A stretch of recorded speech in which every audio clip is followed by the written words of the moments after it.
పరిశుద్ధుడైన దేవుని దగ్గరికి వస్తే పరిశుద్ధత రాదా? ఖచ్చితంగా వస్తుంది. మరి పరిశుద్ధత లేనివాడి దగ్గరికి వెళ్తే ఈడు పాపి ఈయన పాపి, ఇక ఇద్దరు రాసుకుంటే ఏముంటుందో తెలుసా? సన్నాసి రాసుకుంటే రాలేదు బూడిదే. మీరు ప్రపంచంలో ఎక్కడికైనా వెళ్ళండి, ఈ దేవుని దగ్గరికి రండి, మీకు ఆరోగ్యం వస్తుంది చెప్పేవాళ్ళు చాలామంది ఉన్నారు.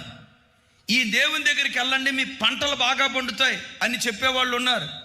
ఈ దేవుని దగ్గరికి వెళ్ళండి, మీకు చదువు వస్తుంది అని చెప్పేవాళ్ళు ఉన్నారు.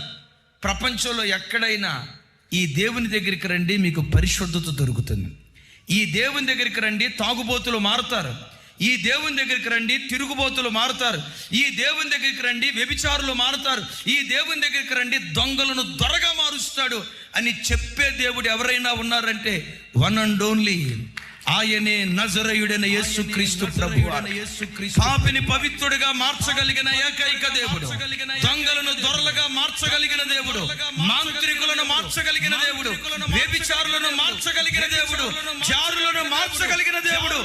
ఎంత రోత బ్రతుకునైనా, ఎంత అసహ్యకరమైన బ్రతుకునైనా విప్లవాత్మకంగా మార్చగలిగిన అద్భుతమైన శక్తి ఆయన పేరే నజరేయుడైన యేసు. నజరేయుడైన యేసు, ఆయన పేరే నజరేయుడైన యేసు.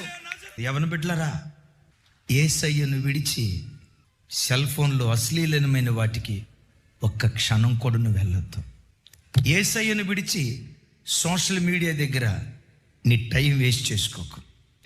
కూర్చున్నావంటే గంట 2 గంటలు ఫేస్బుక్ దగ్గర, వాట్సాప్ దగ్గర, సోషల్ మీడియా దగ్గర అవి చూస్తూ ఇవి చూస్తూ 2-3 గంటలు నువ్వు కాలం గడిపావంటే, నన్ను క్షమించండి ఈ మాట అంటున్నందుకు, బైబిల్లో రాయబడిన మాట చెప్తాను.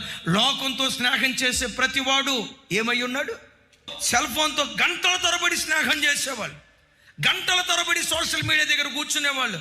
ఆ సమయం ప్రార్థనలు గడిపితే ఎంత బాగుండేదో కదా, ఆ సమయం వాక్యం దగ్గర గడిపితే ఎంత బాగుండేదో కదా, ఆ సమయం పుస్తకాల దగ్గర గడిపితే ఎంత బాగుండేదో కదా. ఇప్పుడు చెప్పండి, మన స్నేహం ఎవరితో అంటది?